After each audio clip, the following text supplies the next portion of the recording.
Hare Krishna.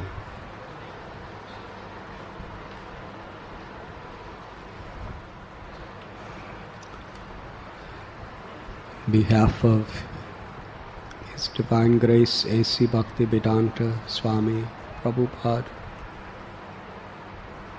and the devotees of Sri Radha Gopinath Temple, we welcome you today.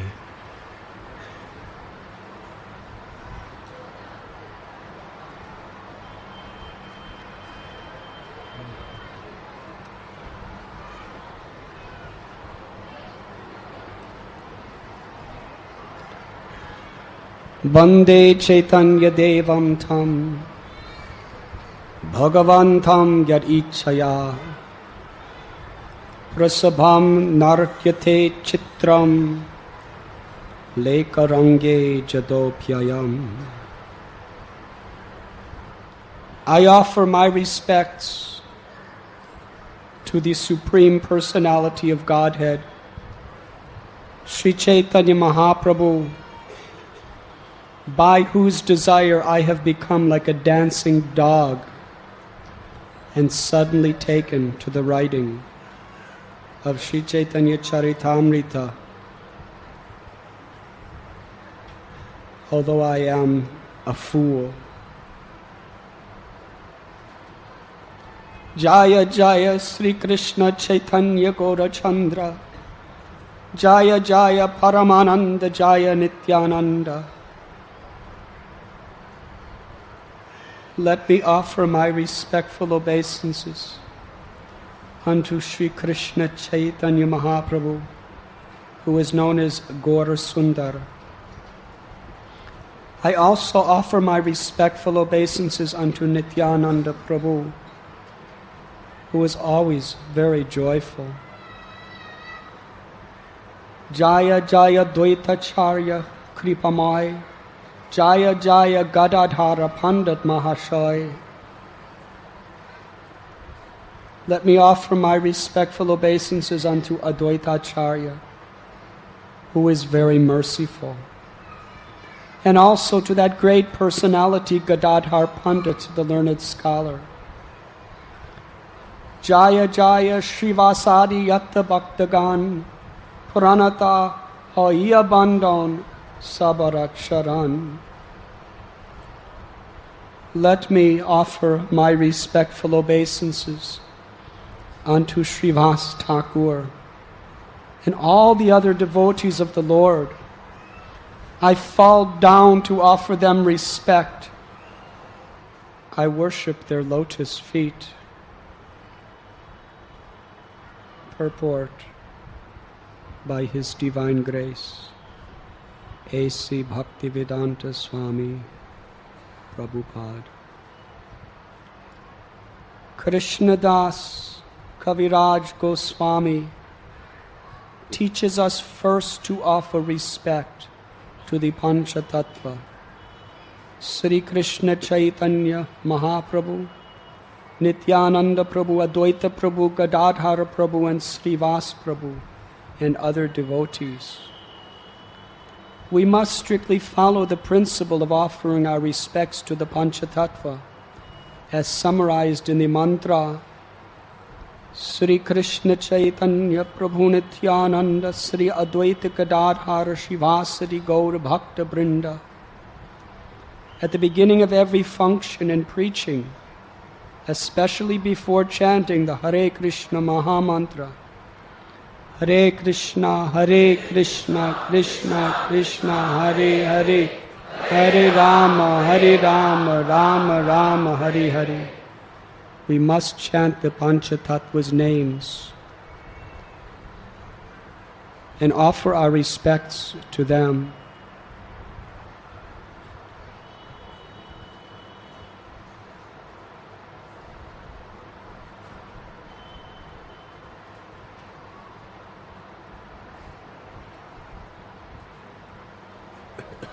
In this chapter of Sri Caitanya Caritamrta, the author, Srila Krishnadas Kaviraj Goswami, very honestly openly reveals his heart to all of his readers.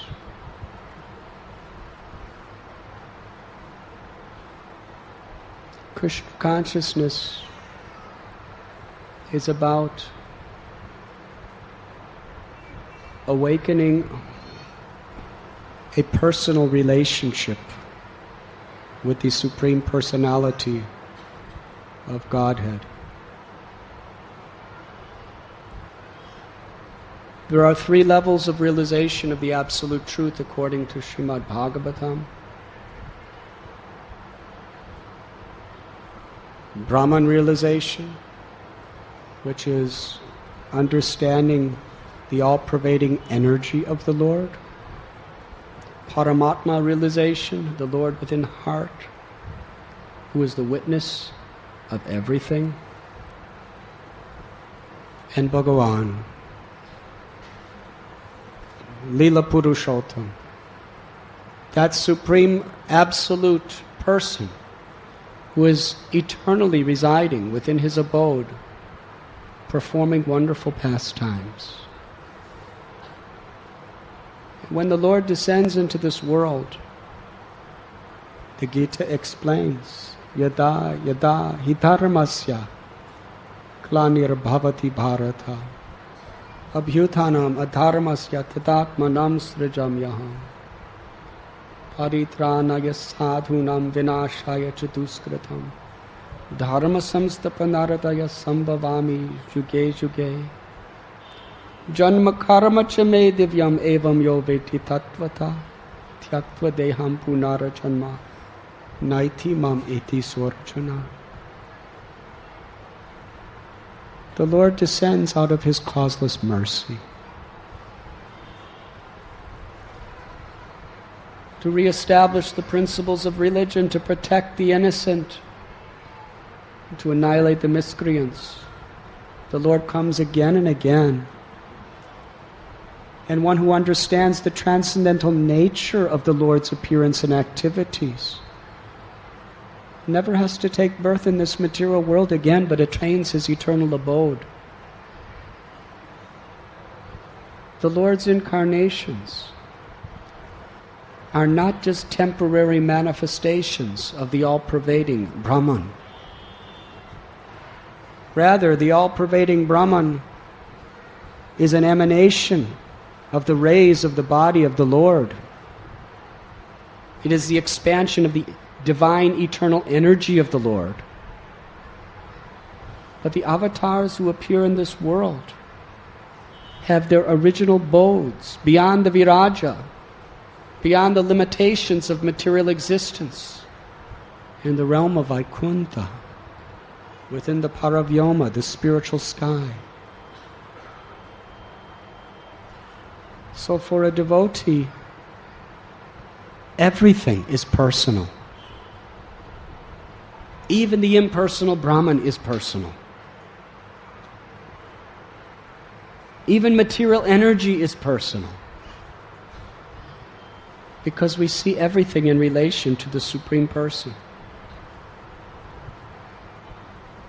Even when we see wood, when it is separated from the living tree or stone, it is considered dead matter. But a devotee sees that it is the energy of Krishna. Maybe the external energy, but still. Ishavasyamidam sarvam. Krishna is the proprietor of everything, and everything is emanating from him. Even everything of this world. So when we remember Krishna, then everything becomes personalized. This is Krishna's house. This is Krishna's wood. This is Krishna's stone. Personalized. And the so-called impersonal Brahman is the personal Brahman. Because we see it as the light emanating from the beautiful, lustrous body of Krishna. So yes, to the degree we know Krishna, to that degree everything in our life becomes intimately personal, in a transcendental way. But that is only possible to the extent we are detached from our personalistic desires for sense gratification. Thakur Narottam Das prays, when will I see Vrindavan? But he wrote the song living in Vrindavan. He's living in Vrindavan, at Radha Damodar Mandir, the site of the Ras Mandala. But he's praying, when will I see Vrindavan? Only when I have no more desires for material enjoyment.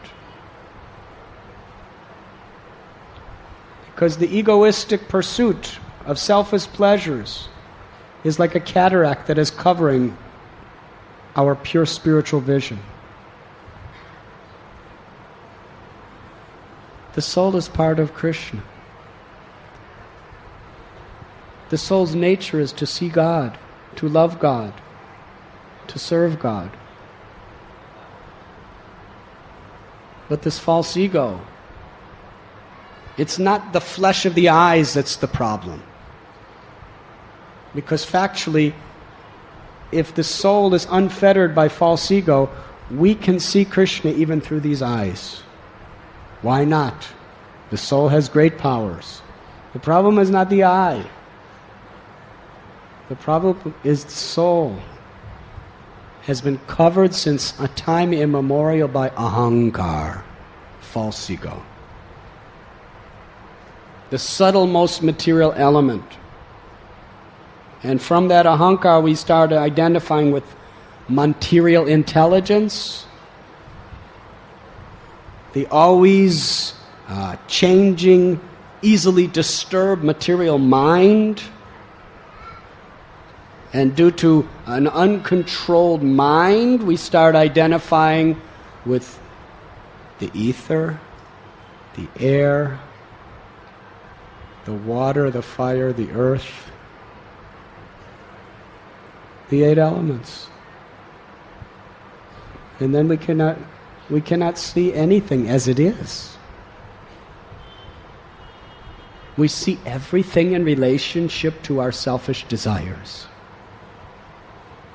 We see everything according to our upadis, our material conditionings and attachments. Yes.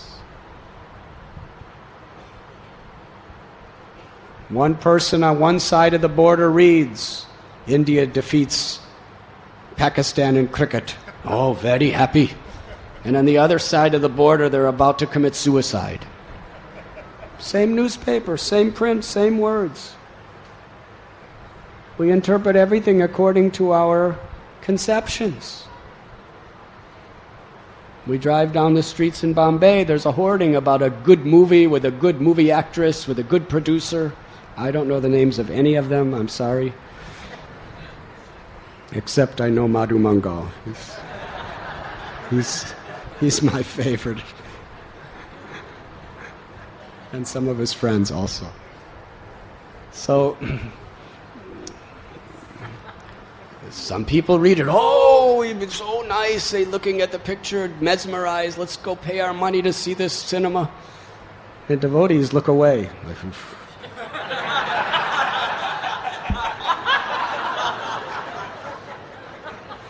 The driver shouldn't do that. But other people in the car may do that. It's the same signboard with the same names. But we're seeing it in different ways. Because the whole world we interpret according to the particular conditioning of our false ego.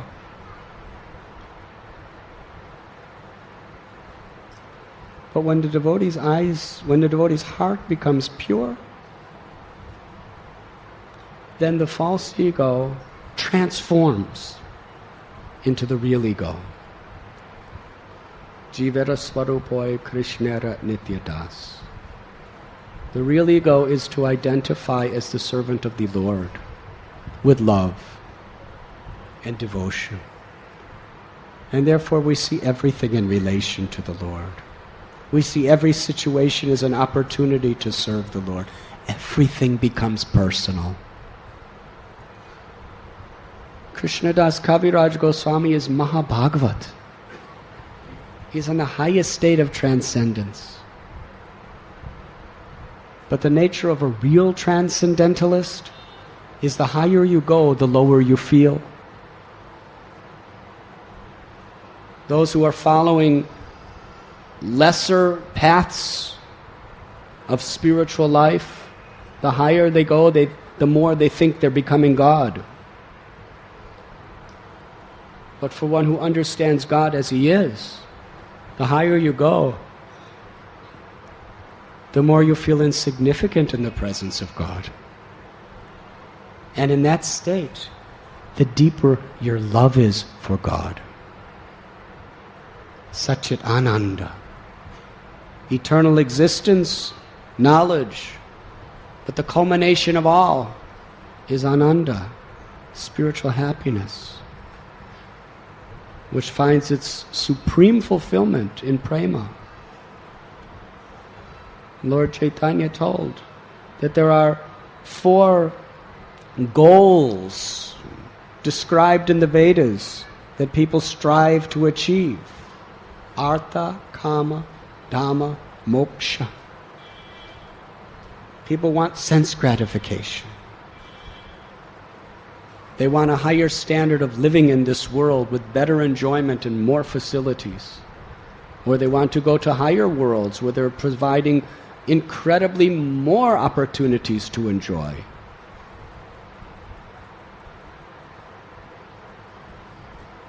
Or they want economic development. Because money, after all, does facilitate a lot of opportunities for material happiness. But when they see the frustrations, the emptiness, and the dead-end street of these 2 paths, then they want religiosity. They want to do good. They want to be good. They want to be pious. They want to help others. That's the mode of goodness. But even that's limited. So then people want to annihilate all of these misconceptions and moksha, liberation.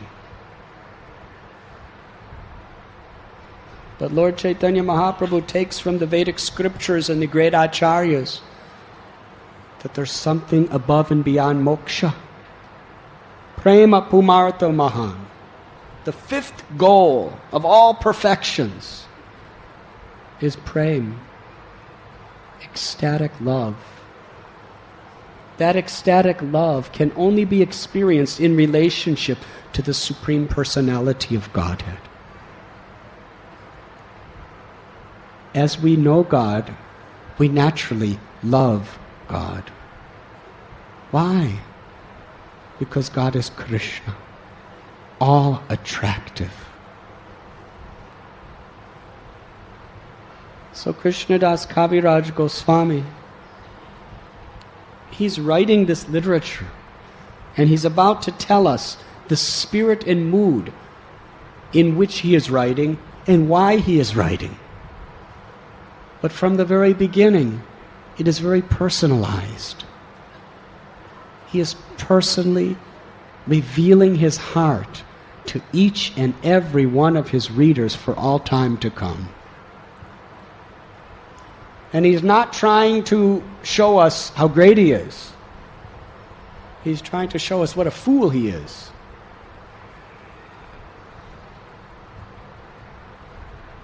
And those who have a little bit of understanding of transcendental science, it melts our hearts. When we see he's calling himself a dancing dog and a fool, we understand what a great person he is. If he called himself a great person, we would understand what a fool he is. So it's a trap when you try to boast your glories in the presence of devotees. Because the more you try to give yourself importance, the more everyone thinks you're a fool. And the more you present yourself a fool, everyone gives you importance. Of course, if you act like a fool, then everyone will confirm it. We should not act like a fool. We should act according to Krishna's direction, but understand that it is all coming by the power of Krishna. Whatever little good I can do is only by divine mercy, not by my own.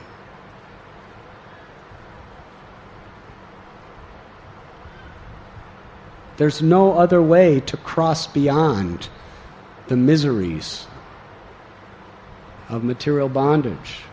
There's no other way to really taste the nectar of love of God until we give up this very hard knot of ahankar, false ego. We stop feeding it and nourishing it with the illusion that it will make us happy, because it has just the opposite effect. Srila Krishnadas Kaviraj Goswami, he has said that he's offering his obeisances to Sri Caitanya Mahaprabhu, who, by whose desire I have become like a dancing dog. Now in India, dog is, in America, that would be false ego. That would be false praise to say I'm a dancing dog, because that's a very high, dog has a very high social position in the West. He's usually the favorite member of every family. There's dog beauty contests. Really, it's very common. There's beauty contests amongst dogs. People spend hundreds of dollars, sometimes thousands of dollars, getting hair groomings for dogs. Special styles. They cut their beards special ways, cut their tails, it's fashionable. They have Italian styles and French styles.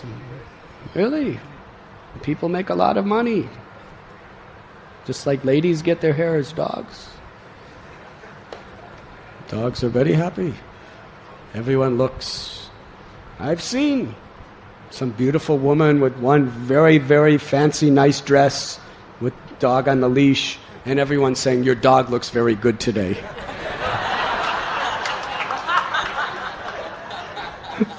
The lady's thinking, "What about me?" "Oh, your dog is very beautiful, very nice. Lotus eyes, oh, so nice."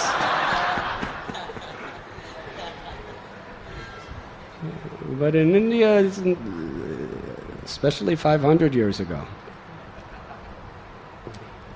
a devotee respects dogs. A devotee respects all living beings. But still, he says, "I am your dancing dog, Lord Chaitanya. And you have decided to speak through me, although I am such a great fool."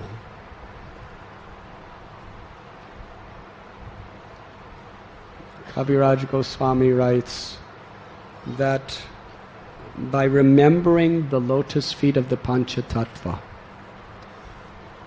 even a dumb man can speak eloquent poetry.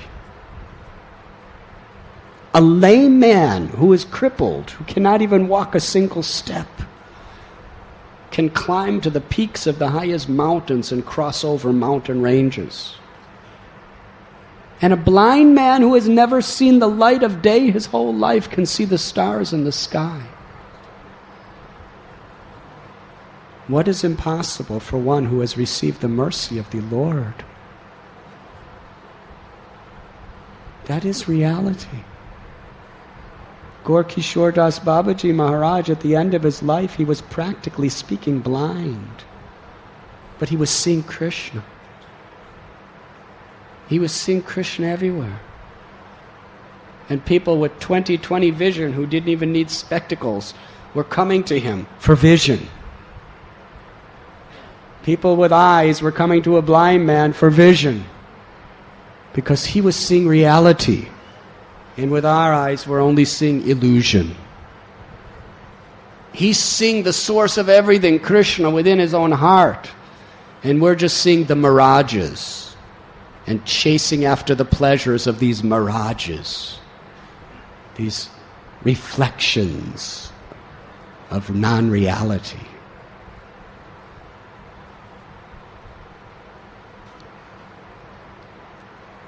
Lord Caitanya and Lord Nityananda Prabhu, they appeared within this world at the time of the Kali Yuga to make themselves accessible to everyone. All they asked for is our faith and our willingness to cooperate with the process they have given. And such a simple process. What in the Satya Yuga people had to live severely austere lives in total seclusion for tens and thousands of years in silent meditation. That same result is available in the age of Kali by simply chanting the holy names. Hare Krishna, Hare Krishna, Krishna Krishna, Hare Hare, Hare Ram, Ram Ram, Hare Hare. Such mercy. Tina hina yata chilo hari nam udharilo tara sakshi jagai madhai. Even if you are a sinner, even to the extent of Jagai and Madhai, they were murderers and thieves and robbers. They attained the perfection of love of God simply by chanting God's names properly. It is the prime benediction for humanity, the Sankirtan movement. Kalera dosanide raja asti heka mahan guna kirtanad eva krishnasya mukta sangha param brajed. This age of Kali is an ocean of faults, but there is a benediction that simply chanting the holy names of Krishna one can attain the very perfection of liberation. In fact, Brihadaranyaka Purana emphasizes very strong. Haranam, Haranam, Haranam eva kevalam. Kalo nasteva, nasteva, nasteva. Gatir anyata. To achieve love of God in this age of Kali, in the most fully developed state, is only possible through chanting the holy names of Lord Hari. Nam namakari bahudam nija sarva shaktis. The Lord is so kind. He has appeared within the name. He has appeared as the holy name, with all of his pastimes, all of his associates, all of his energies, all of his power is within the name. And especially his sweetness and his love.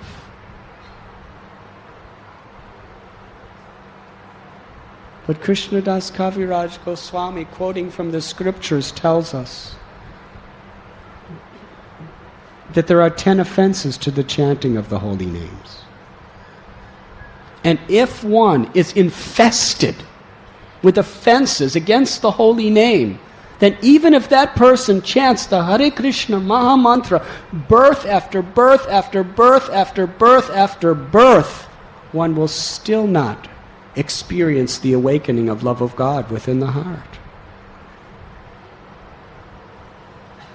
Srimad Bhagavatam describes, if a person chants Krishna's holy names,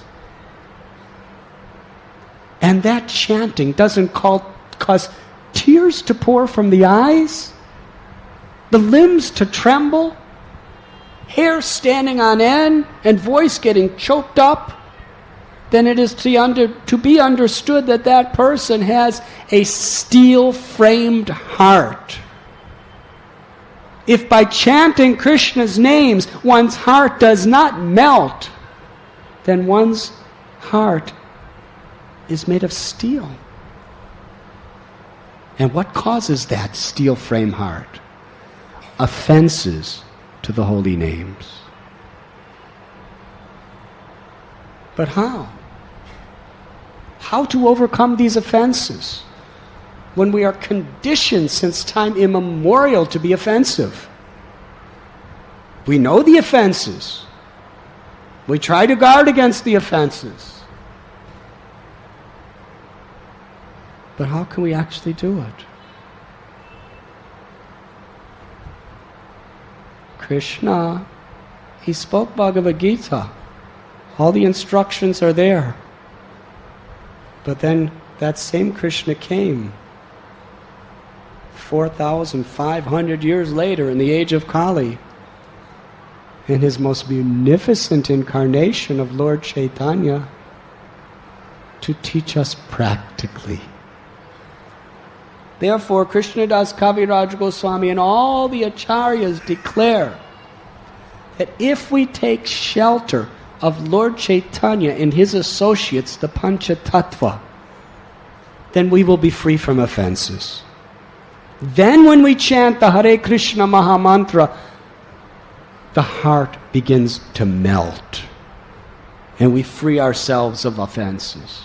Because Lord Chaitanya and Lord Nityananda Prabhu are so merciful, they do not accept offenses. Therefore these names, Gaur Nitai, are so powerful in this age of Kali.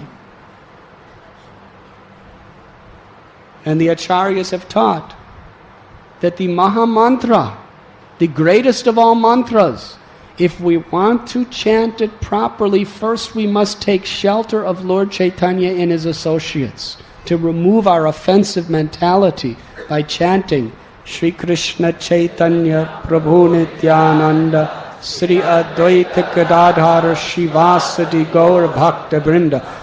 However, we find in one purport in this chapter, Srila Prabhupada is quoting Bhakti Siddhanta Saraswati Thakur.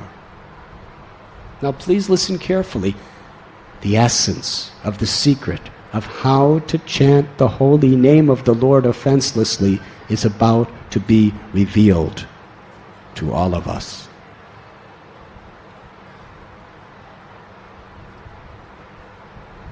Bhakti Siddhanta Saraswati Thakur explains that before chanting the Hare Krishna Mahamantra, which is non-different than Radha and Krishna and Vrindavan Dham, one must take shelter of Lord Chaitanya and Lord Nityananda by following the simple principle of being more humble than a blade of grass, more tolerant than a tree. This is why Kaviraj Goswami tells, take the name of Krishna, take this verse on the string of the name of Krishna and wear it always. Trinarapi sunichena taror ibasehishnuna amanina manadena kirtaniya sadahari. Humility like a blade of grass, tolerant like tree, eager to offer all respect to others without any sense of prestige ourselves. In this way we must chant Krishna's holy names. To take shelter of Lord Chaitanya and Lord Nityananda is inseparable from following this instruction of humility like the straw in the street and tolerance like a tree.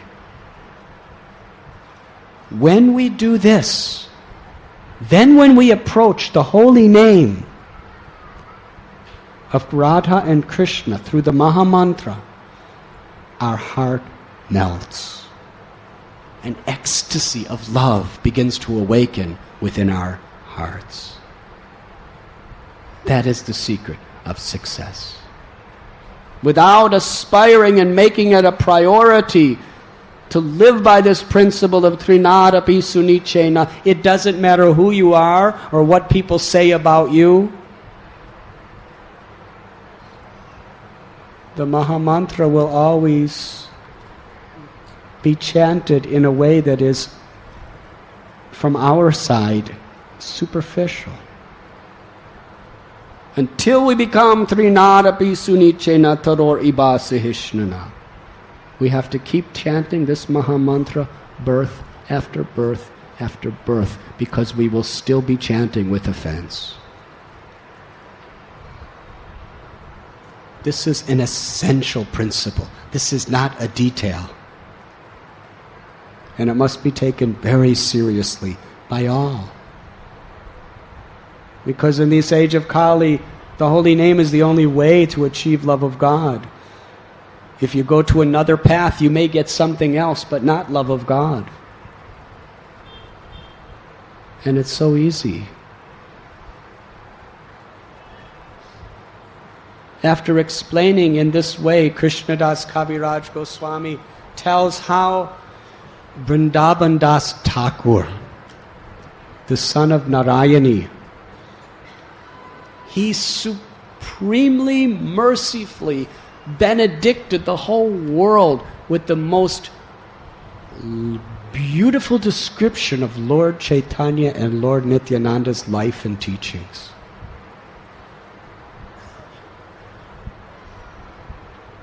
There are two goals of chanting the holy name. One is to cut our material bondage and give us liberation. And two is the awakening of love of God. The more we understand the mercy of Lord Chaitanya and Lord Nityananda, the more we can actually make progress on this path to Radha and Krishna in Vrindavan.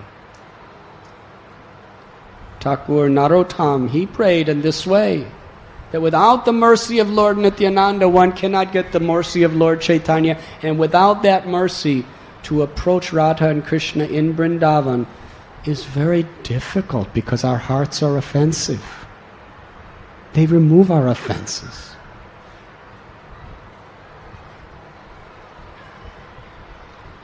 And Srila Vrindavan Das Thakur, he has written his Chaitanya Bhagavat, which was at that time known as Chaitanya Mangal. And Kaviraj Goswami, such a humble gentleman, he's not advertising his book. He's advertising Vrindavan Das Thakur's book. Everyone read Chaitanya Bhagavat by Vrindavan Das Thakur. He is the Vyasdev of Lord Chaitanya's Leela. Just as Srila Veda Vyas had written the Srimad Bhagavatam to glorify the pastimes of Krishna, that same Veda Vyas is incarnated in this world, in this Kali Yuga, as Vrindavan Das Thakur to write Sri Chaitanya Bhagavat for the welfare of all living beings. By simply reading this Chaitanya Bhagavat with an open and faithful heart, it removes our sins and awakens our love of God. Because by reading this wonderful book, the mercy of Lord Chaitanya and Lord Nityananda Prabhu comes into our lives.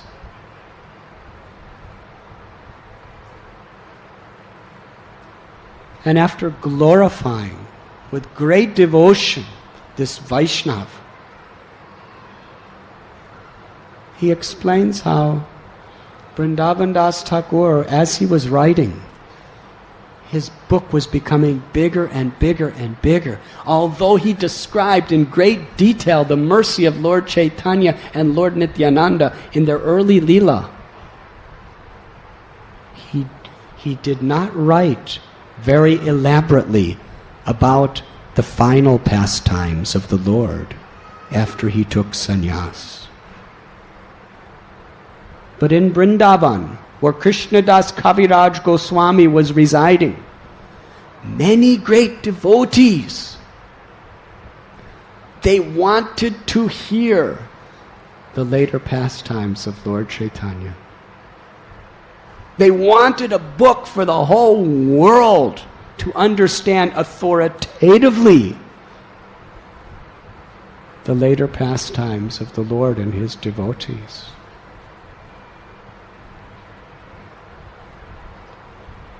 Then Kaviraj Goswami continues.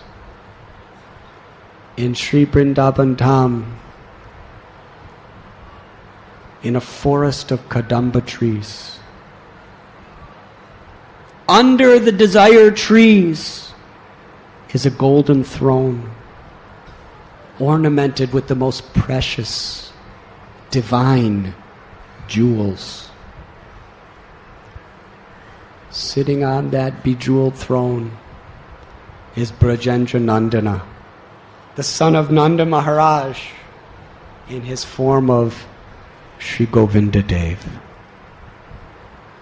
who is more beautiful than millions and millions and millions of cupids or kandarpas. And he's being worshipped in his temple in Vrindavan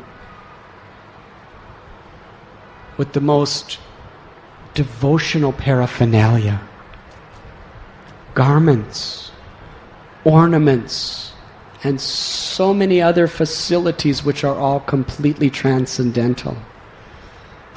And in this temple of Radha Govinda Dev in Vrindavan, there are thousands and thousands of servitors who are all worshipping the Lord in pure unalloyed devotion, expecting nothing in return. And all of these servitors, they are of such quality that they cannot be properly glorified even if we had thousands and thousands of mouths. But the chief servitor of Radha Govinda Dev, his name is Haridas Pandit. His name, his fame, and his glories are known throughout all the world amongst devotees. Haridas Pandit was a disciple of Ananta Acharya. Ananta Acharya was a personal disciple and associate of Gadadhar Pandit, who is Srimati Radharani in Lord Chaitanya's Leela. We know at Tota Gopinath temple, Gadadhar Pandit would every day read Srimad Bhagavatam. Gadadhar Pandit was the constant associate of Lord Chaitanya.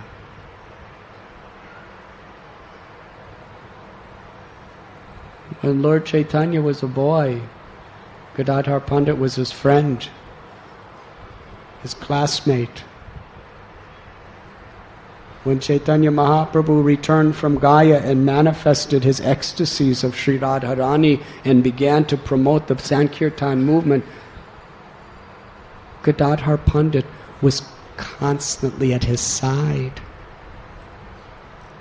Sachi Devi, the Lord's mother, requested Gadadhar, always be with my son because you are so intelligent and you have such dear love for him.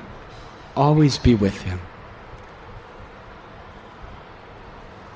When Lord Chaitanya took sannyas, Gadadhar Pandit was one of the few people Lord Chaitanya told in advance. He brought him to Katwa to help with the ceremony. Gadadhar Pandit was so dear to the Lord.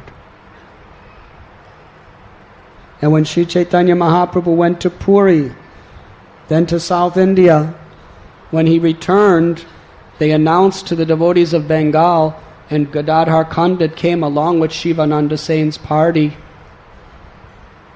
And when he came, Lord Chaitanya Mahaprabhu, he sent almost everyone else back to Bengal after the 4 months of Chaturmasya, but he could not live without Gadadhar Pandit. Lord Chaitanya personally took Gadadhar Pandit to a place near the sea called Yameshwar, Tota. Very ancient deity of Yameshwar Mahadev. And beside that famous temple was an ancient deity known as Tota Gopinath. It is said that Tota Gopinath was worshipped by Lord Brahma at the beginning of creation. In fact, some people believe, and there is evidence in this way, that when Lord Brahma recited Brahma Samhita, he worshipped Tota Gopinath. Lord Chaitanya entrusted that deity to Gadadhar Pandit, who made his worship his life and soul. He never left that deity's service his whole life. He took Kshetra Sannyas, never left Puri. But Sri Chaitanya Mahaprabhu would come every day and spend 2 or 3 hours discussing Srimad Bhagavatam from Gadadhar Pandit. Anantacharya was his disciple. He was an ocean of good qualities. He had such deep faith in Lord Chaitanya and Lord Nityananda. His body was always ornamented with ecstatic love of God.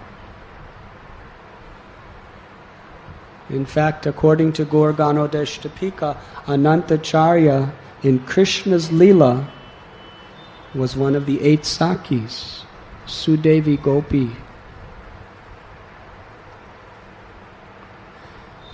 The disciple of Anantacharya was Haridas Pandit,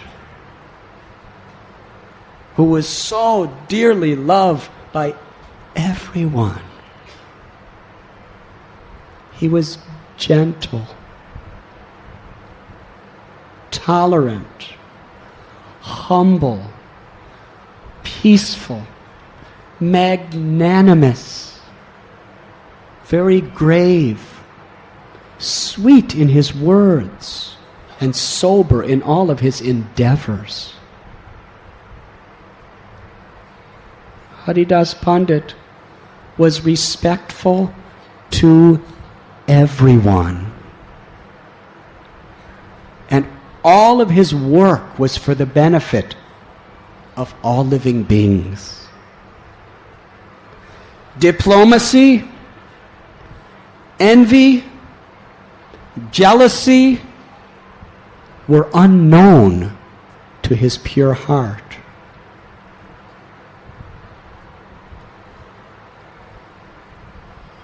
Haridas Pandit accepted only the good qualities in other devotees and never found faults in them. In this regard, Srila Prabhupada explains from the scripture that every human being has virtues and faults.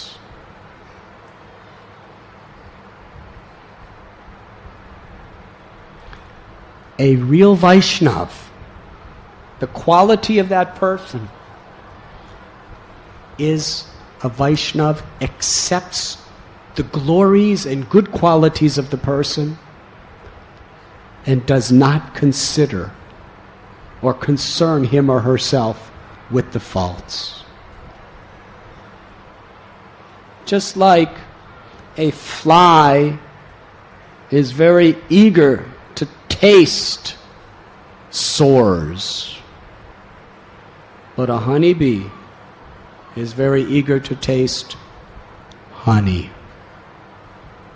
In the same way, a devotee is always looking for the good qualities in another Vaishnav.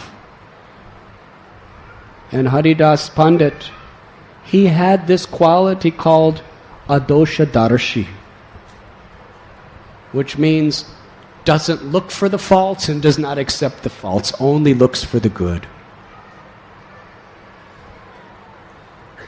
To the degree we have this quality, we are actually Vaishnavas.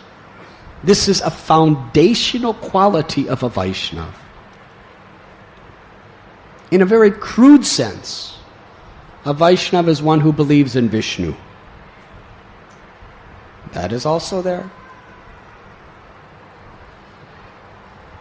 But In our own personal evaluation of ourselves, we are taught that a Vaishnava is a doshadarshi. One who likes to speak, meditate on, and act in such a way to glorify the good qualities of another, and does not concern ourselves with the faults of others.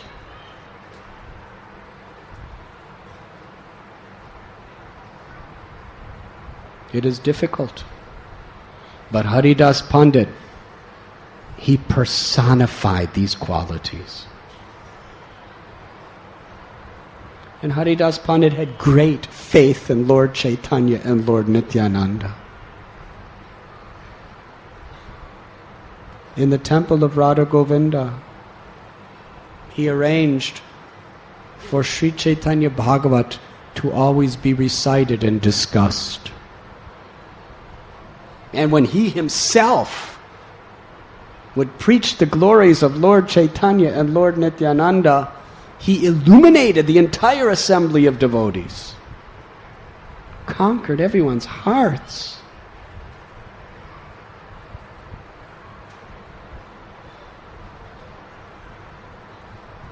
Krishnadas Kaviraj Goswami tells us that it was this Haridas Pandit who ordered him to write Sri Chaitanya Caritamrta.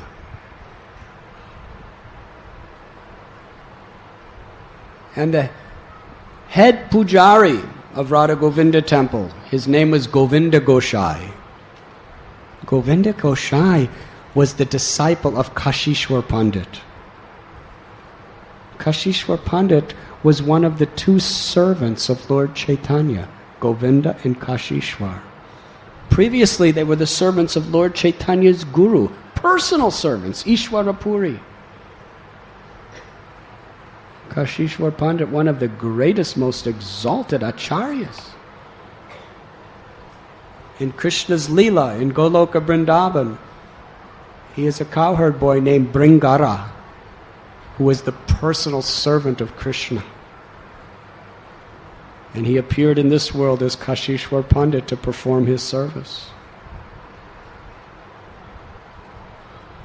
And there was another great devotee who was serving Govinda Dev named Yadavacharya, who was a very dear associate and disciple of Srila Rupa Goswami.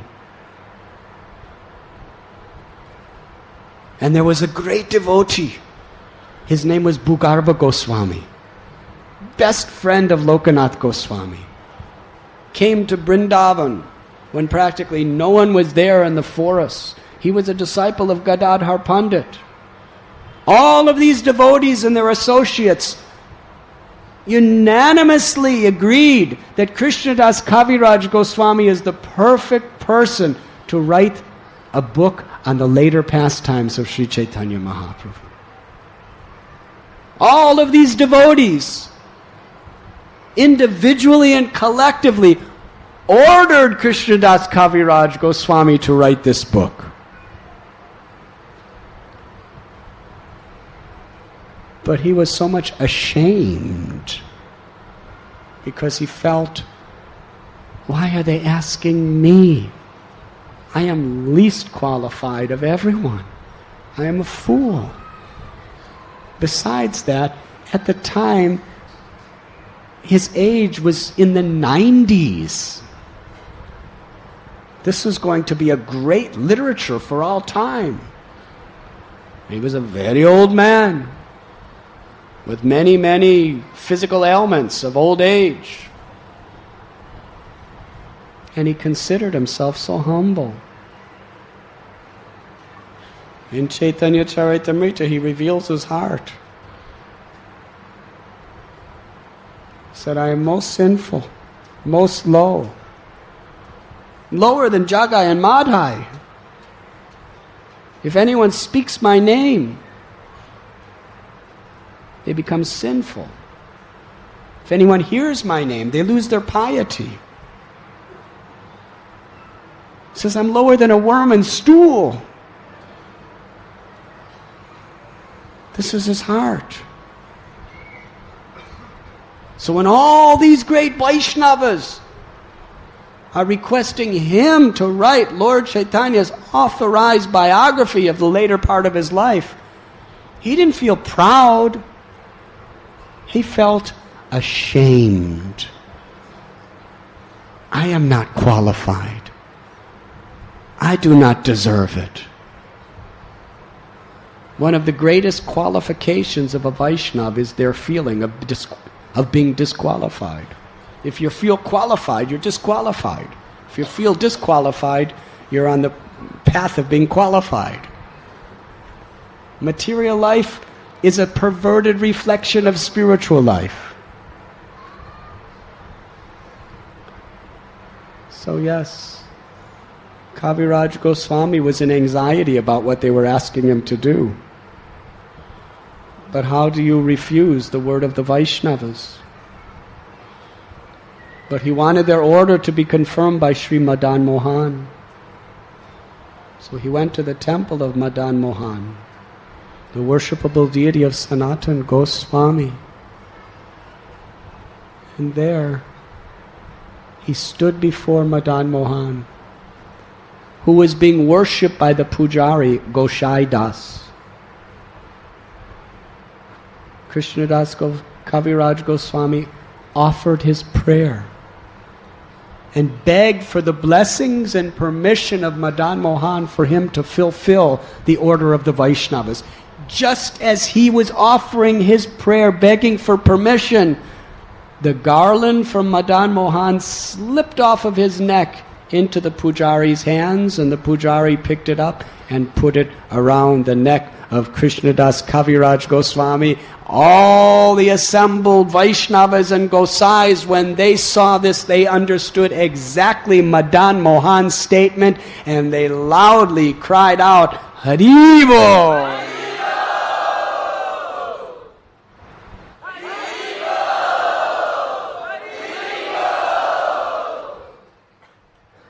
Krishnadas Kaviraj Goswami tells that at that moment he began writing Sri Caitanya Caritamrta. But first, he wanted to get the blessings of Srila Vrindavan Das Thakur, who was his predecessor in this field. Vrindavan Das Thakur was not present in Vrindavan. So Krishnadas Kaviraj Goswami prayed from the core of his heart for the blessings of Sri Vyasadev, Vrindavan Das Thakur. And within the core of his heart, Vrindavan Das Thakur appeared and gave his permission and blessings.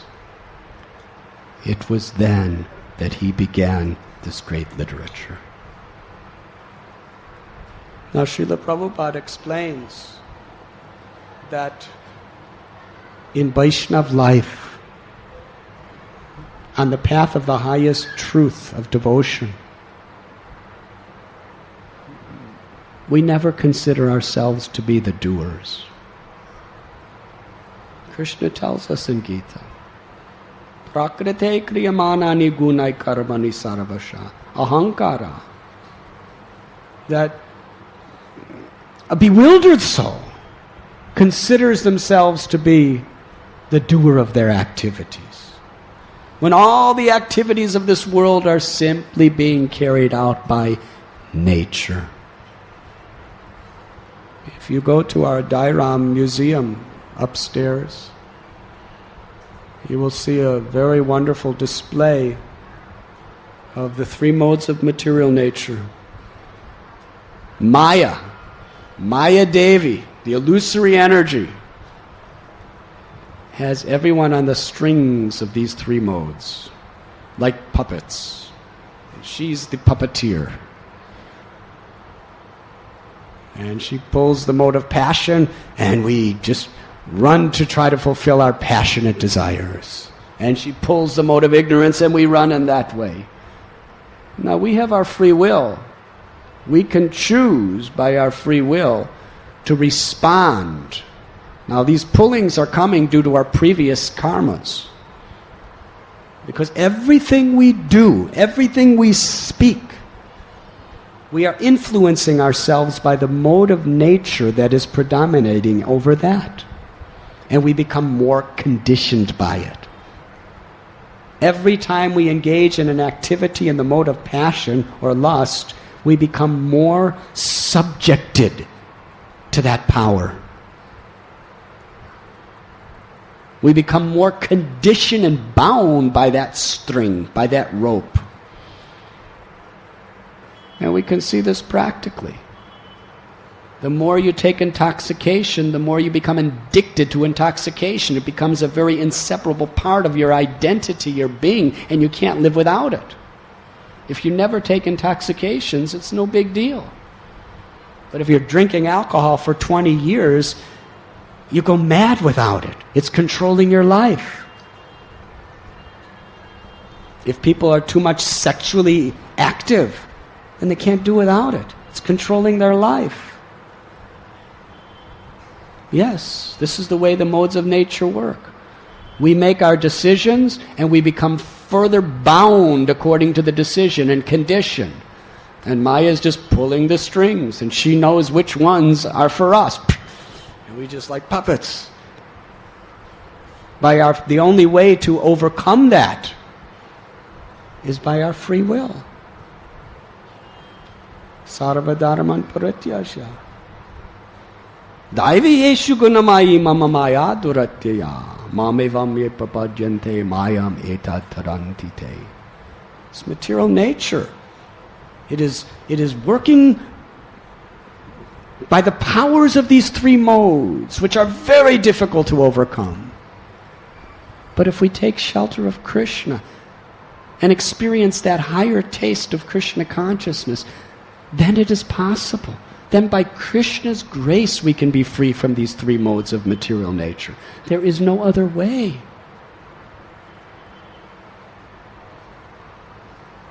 So a devotee is very conscious of this reality. Materialistic people, their idea of being happy is inflating their false egos. I am beautiful, I am wealthy, I am intelligent, I am influential, I am very skillful in whatever I may do. I am the center of my life, and I'm trying to be the center of more and more people's lives. But a devotee wants to put Krishna in the center. And the more you put Krishna in the center, the more you take yourself away from the center. It's really proportionate. The more you keep yourself in the center, Krishna's away. The more you put Krishna in the center, the more you have to go away. And it's really a miserable situation to be in the center, because you can't do it. You can't live up to everyone's expectations, because everyone wants you to be something else. Everyone wants you to be what they want you to be. Material life is not that people accept you for who you are. People accept you for what they want of you. Yes, that's material life. So what kind of friendship is that?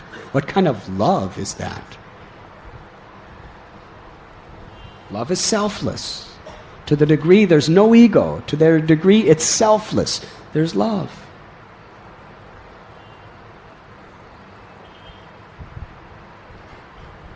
So yes, ahankar, false ego, is a very, very powerful force that keeps us in this world. But a devotee understands that whatever I can do, it's only by the mercy and blessings of Krishna, Guru, and the Vaishnavas. Otherwise, I'm nothing. Even if I'm skillful, if we don't have the blessings of Krishna and the Vaishnavas, then whatever great things we can do, we're being empowered by material energy. But when we're humble, when we're actually humble, and we take the blessings of Guru and Vaishnavas and just try to be their instrument, then we can become empowered by the spiritual energy of the Lord. Just because we put on tilak and shave our heads or wear saris or wear neck beads, that doesn't, in itself doesn't put us under the control of the spiritual energy. It is our attitude. If we want to put ourselves in the centers, if we're not working with the blessings, the permission, and the love of the Lord and His devotees, then material nature is empowering us. Krishna through material nature. But to be instruments of mercy means Trinadapi sunichena, Tarori basihishnana, Amanina manadena kirtaniya sadahari. Krishnadas Kaviraj Goswami, he's professing very loudly, I'm a fool, I'm a dog. I'm suffering from the material disease of attachments. I'm suffering from boils due to envy. In this condition, I'm taking shelter of the great physician, Sri Caitanya Mahaprabhu. And how wonderful!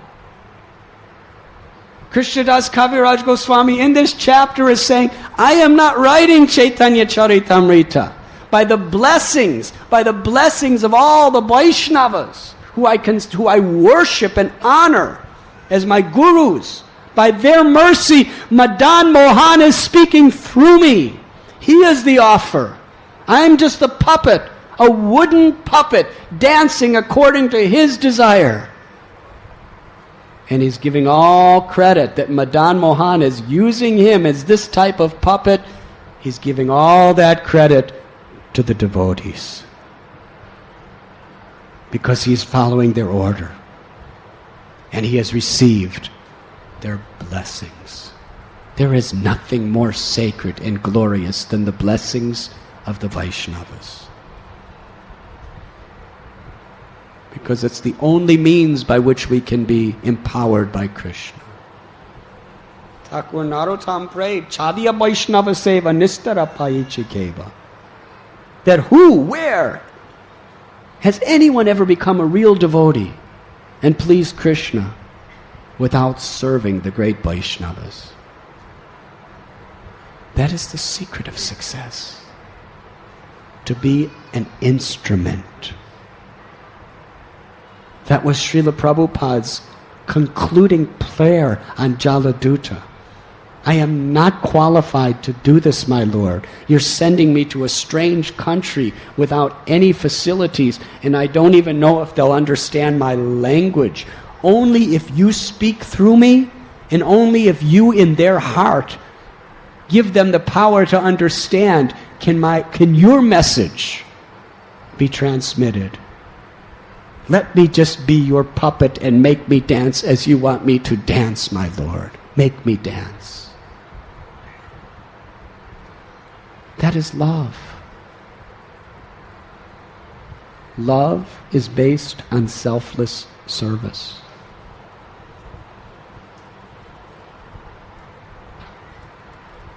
To the degree our service is selfless, without our own agenda, without our interior selfish motivations, to that degree we can find spiritual satisfaction in our hearts. To the degree we're selfish, to the degree we're motivated, our service is contaminated by material consciousness.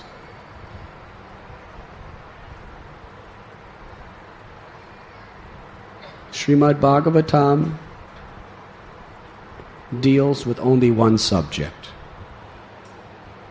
Savai pungshang paro dharamo yato bhaktir hokshaje ahoitaki apratihata yagatma suprasidati. The supreme occupation for all humanity is loving devotional service to the Supreme Lord Krishna.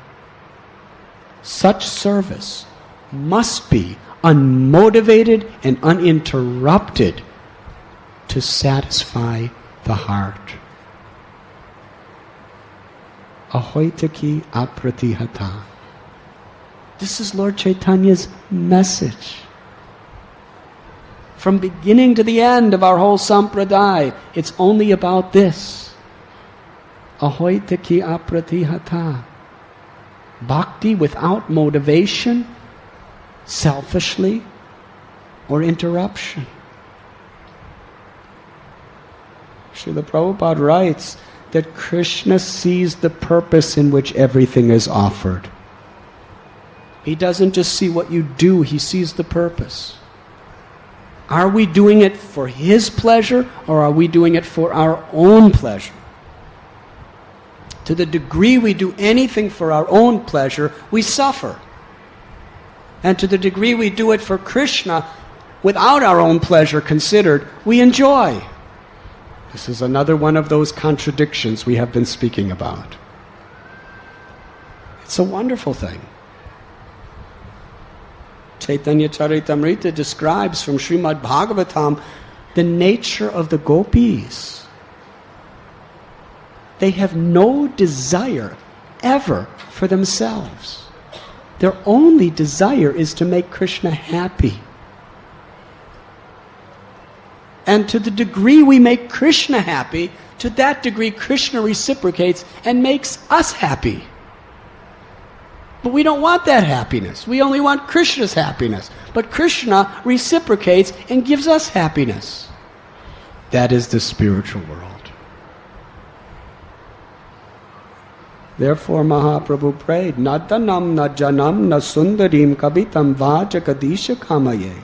Mama janamani janamanishwari bhavatad bhakti rahita kitvai. I do not want wealth. I do not want the pleasures of the opposite sex. I do not want fame and prestige. I do not even want liberation from suffering. My prayer, my Lord, is that I may be your unconditional servant birth after birth after birth. Ai nanda tanuja kinkaram patita mam vishame bhavambudo. Kripayatava pada pankajasti taduli sadrisam vichintaya. Oh Nanda Tanuja, son of Nanda Maharaj,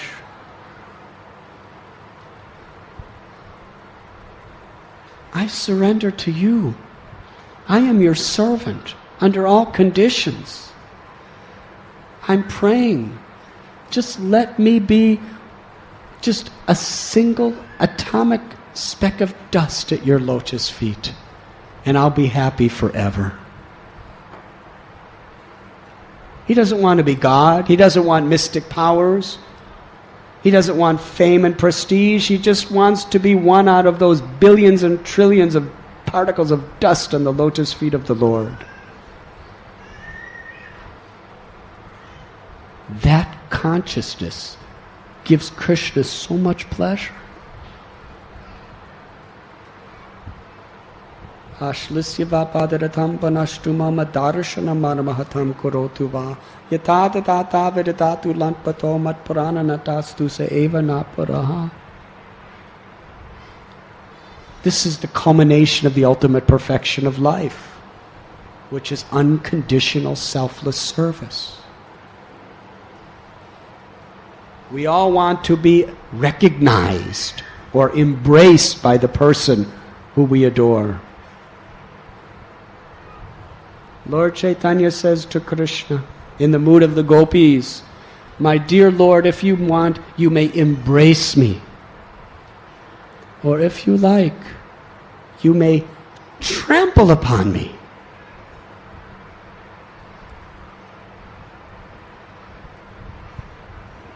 And if it pleases you, my Lord, you may make me broken-hearted by not being present before me. You have every way to deal with me in any way you please, because I am your servant unconditionally. How many are happy being totally ignored and neglected by the person we're giving our life and our soul to? Can you imagine? We're giving everything, our whole life force, our every minute to satisfy someone, and they totally neglect us. Don't even show that we exist. Is that painful? When Krishna left Vrindavan, that's the way the gopis felt. He left them. Does he ever think about us? Does he ever? Of course he doesn't remember us. Now he's in Mathura. So many high-class people are there. Why will he think of us? We gave our lives to him and he left. That was their mood. Or trample. Or embrace. Whatever pleases you, Krishna, that is my happiness. That is my life. Who is Srimati Radharani? Kaviraj Goswami explains that Srimati Radharani, she's willing to go through any type of heartbreak, even to bring somebody else for Krishna to be with, if it pleases him. Her concern is never herself, it's only Krishna.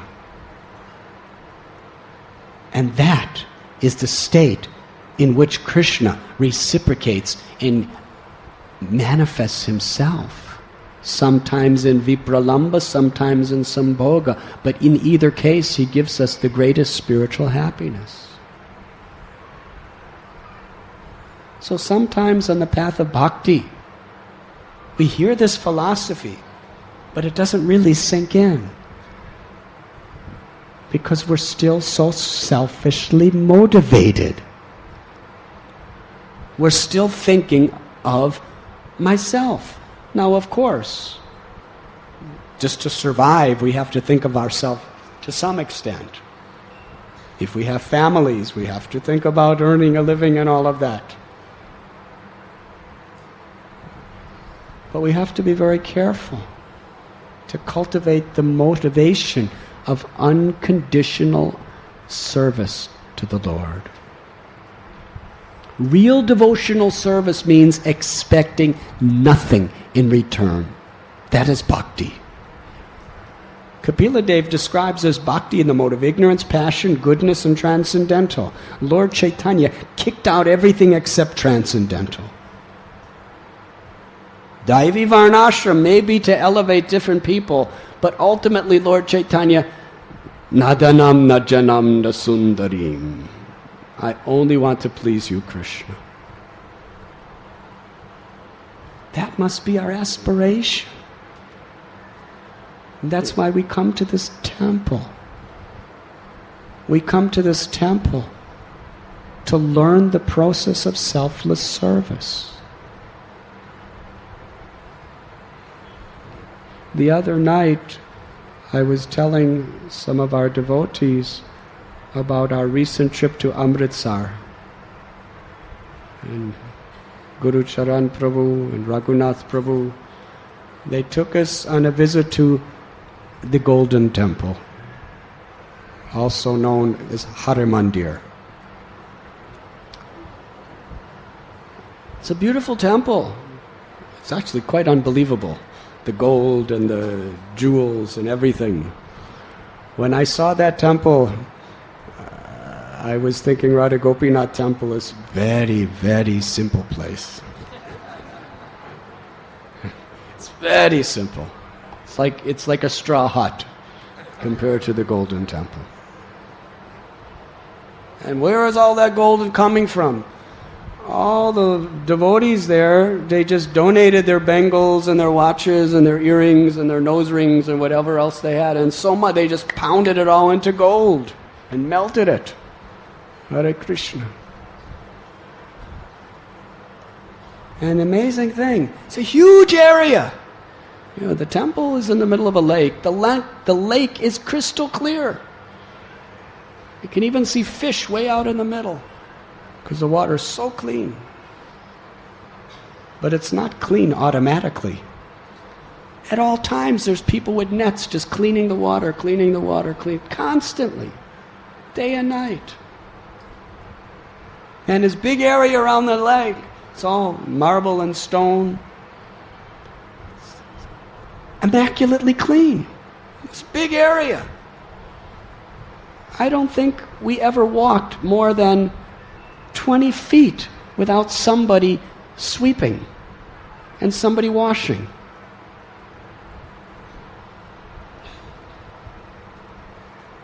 And as far as prasad, there's so many people. How they cook prasad. They have prasad distribution 24 hours a day, as much as you can eat. Hare Krishna. Chapati and dal and sabjis. Yes? For everyone, without discrimination. Anyone just comes in. It's open 24 hours around the clock. Free. And they had about 75 people rolling chapatis. But that wasn't enough. They have a chapati machine. This is the machine of all machines. I have seen many machines, but this is the first machine that really touched my heart. It's amazing. It's a whole room, this machine. And you just take some dough and throw it down, and then the machine does everything else. It cuts, it kneads the dough, it cuts the dough, it rolls it into a perfect thing, and then it goes into this, like a big tunnel with flames in it, and the rotis, after being thoroughly rolled perfectly, they're going down this conveyor belt, and they go, everyone puffs up perfectly. This roti machine cooks no less than 6,000 chapatis per hour. Hare Krishna. Very nice. And stacks them too.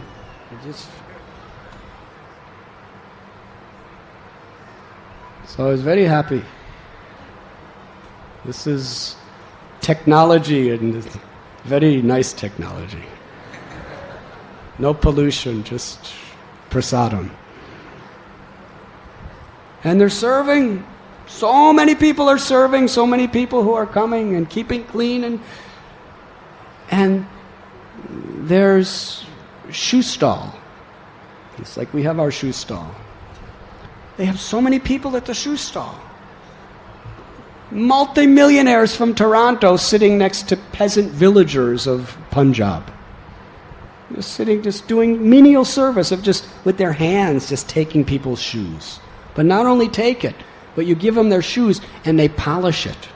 They wash it and polish it from below and beneath, yes? Whether you have leather shoes or whether you have plastic sandals, and when you come back for your shoes, they give it to you very reverentially and humbly and give you nice, clean shoes. And there's people leading kirtans. It's 24 hours a day.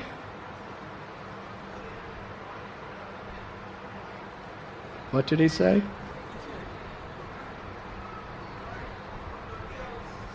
Huh? 13 hours. 20 hours a day they have kirtan, non-stop. 3 people each time, 2-hour shifts. And there's never a gap. 20 hours of kirtan a day, 3 people each, chanting. And hundreds of people just cleaning, everywhere you go. I can tell you, anywhere you go in that complex, if you throw anything on the ground, within 2 minutes it's going to be picked up. No question. And washed. But what impressed me the most is not a single person gets paid 1 paisa. It's all voluntary. All voluntary. It's all selfless. People come, and amongst the gurudwarams, this is the basic policy throughout the world. But especially the Golden Temple. People from all over the world come, and they come especially to do selfless service. They come to do service without anything material in return. That's the greatest honor and fortune. They come to the temple not to enjoy, but to serve. They come thousands of miles to do menial service. They'll come and all day, every day for a month, besides, doing chanting and reading from their scriptures, they're all day just sweeping and washing and cleaning shoes. I was inspired. I was thinking, Lord Chaitanya Mahaprabhu, on the basis of Srimad Bhagavatam, took this principle of selfless service and developed it to the highest, most perfect level of perfection.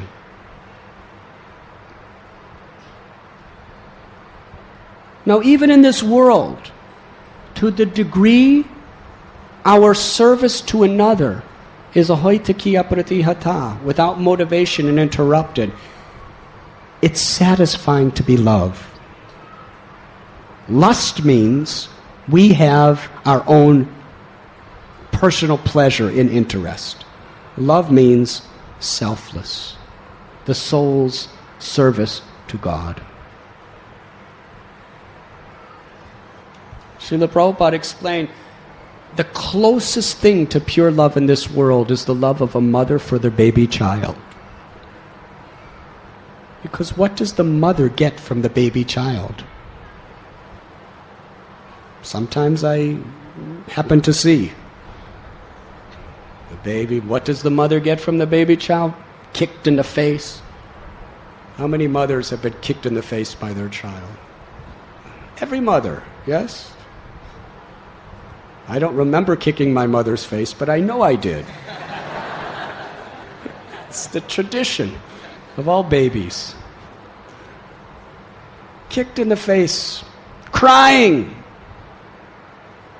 Babies love to cry. I don't know if they love to cry, but they cry anyway. And how they cry. Sometimes all night long. And a loving mother, there's useless mothers too, who just lock the door or just let it cry. But a loving mother will be there, stop crying, please. Please, please. Just giving everything. Service. And what else does the baby give the mother? Stool. Baby's passing stool all the time and passing urine all the time, and the mother has to change. A loving mother does it herself. You're changing, touching, smelling. That's all the baby gives. Every now and then the baby will smile like this. But even when they smile, the mother has to give so much to get the baby to smile. So a mother's selfless service to the child, getting nothing in return. The mother's happiness is seeing the child happy.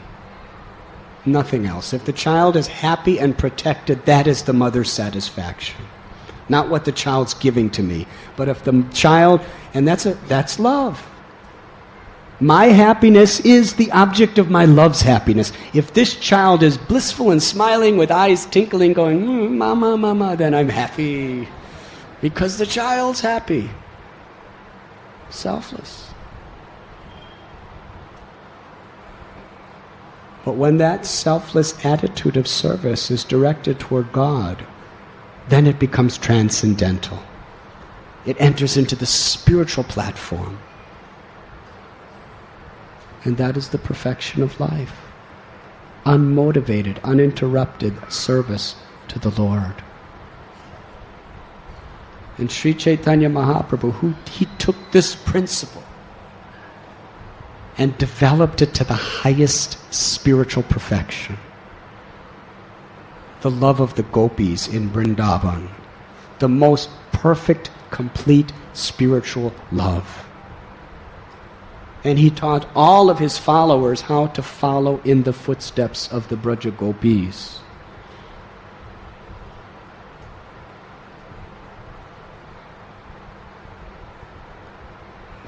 how much are we really following? We may have to earn a living outside.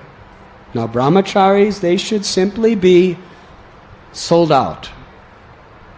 Nothing in return, just let me serve. In previous ages, if the guru didn't throw a chapati to the disciple would fast. Nowadays,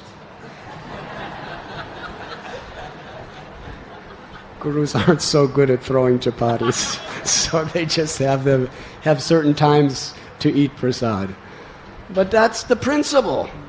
The principle has to be applied according to time, place, and circumstance.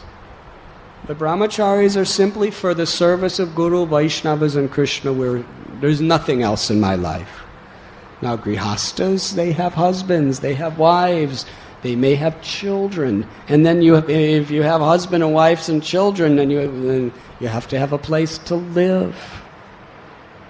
And then you have to have food, and then you have to pay medical expenses, and you may have to pay for educational expenses, and to do all that you have to work. So many considerations that cannot be avoided. But as far as possible, we should always be praying for and searching with great enthusiasm for the opportunities of selfless service without asking anything in return.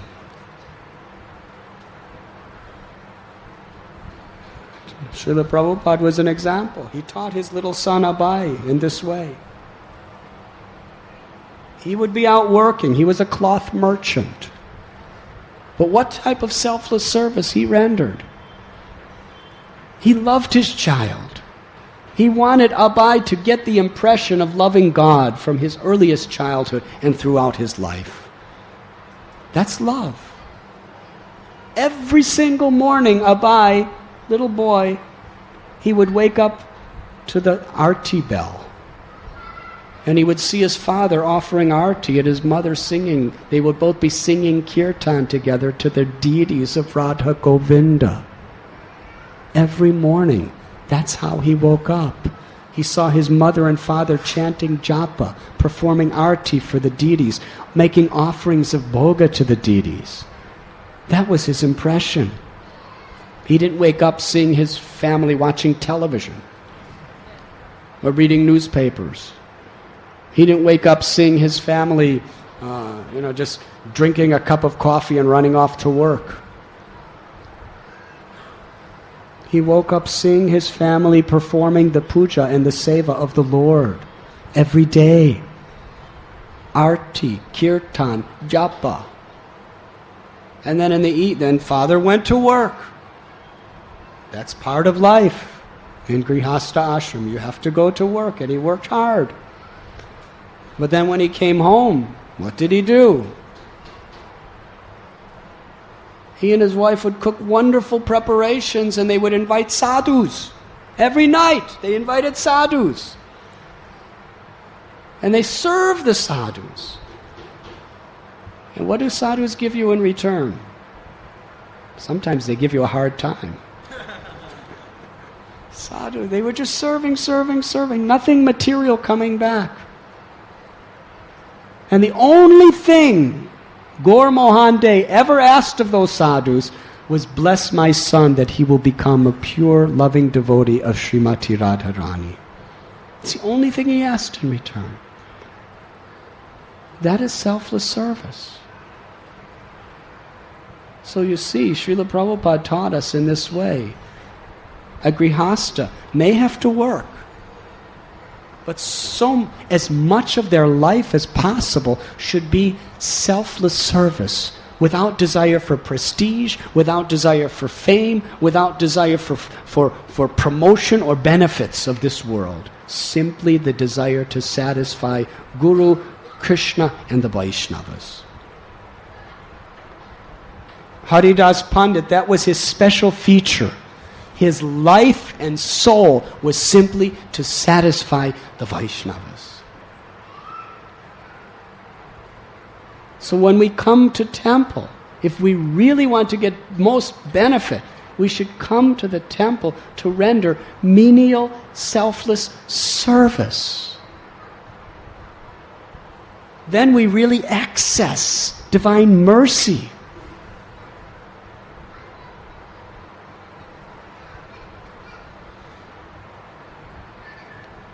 We are not sectarian.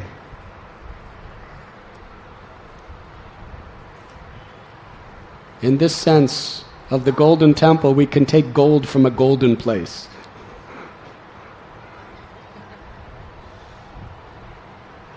What I saw there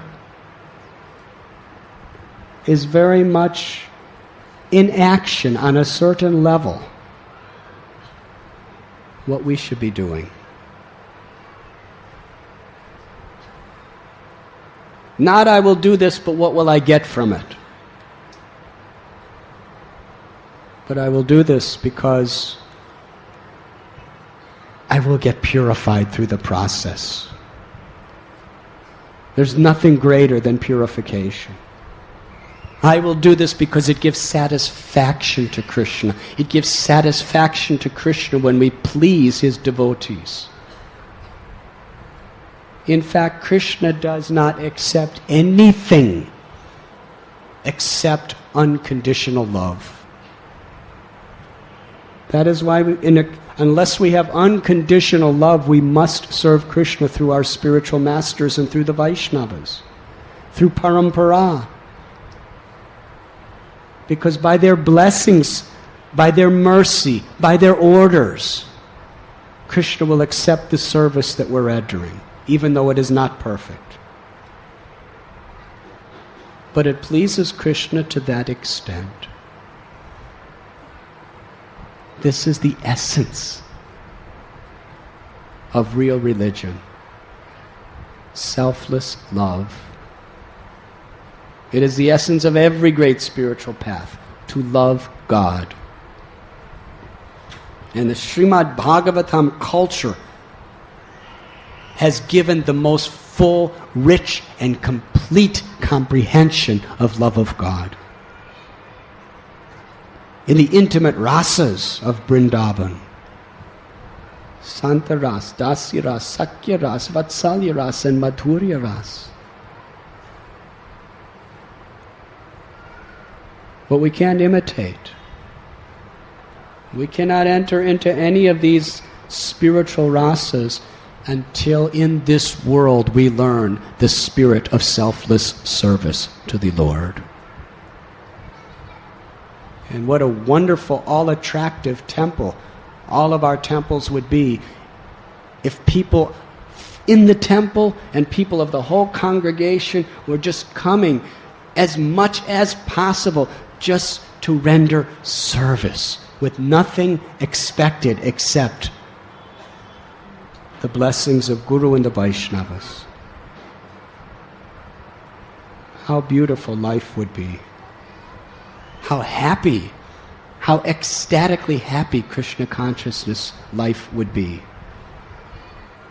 if we could all strive for that mood. Selfless service automatically means no politics, no envy, no diplomacy. We're all trying to push each other up and stay down. Huh? Let everyone else be glorified and let me serve them. That's the spiritual world. Unless we develop that attitude in this world, we are not fit to go back to Godhead. Therefore, Caitanya Mahaprabhu made it so clear and precise.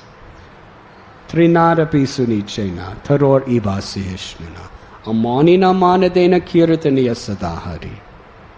To be more humble than a blade of grass, more tolerant than a tree. Ready to offer all respect to others, expect none in return. And in this spirit to chant Krishna's holy names. And when we live by this principle, then we can go to the next stage. Nadanam, najanam, nasundarim, kavitam vajakadisha kamaya. You can't jump. You can't jump over Trinadapi sunichena and go to nadanam, najanam. As we realize Trinadapi Sudicena, we can enter into unmotivated service to the Lord. And then, from that point of total humility and unmotivated service, then the ecstatic symptoms of love of God begin to manifest within our hearts and on our bodies as well.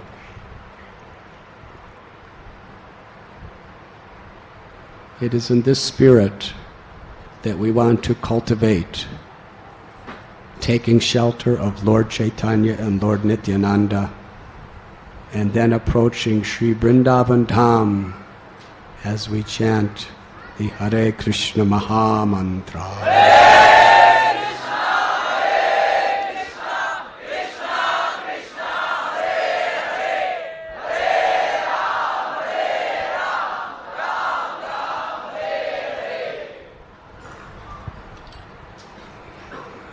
Srila Prabhupada Ki Jai.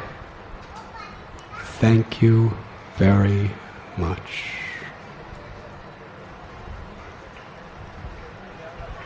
Now, with your permission, we will perform Harinam Sankirtan.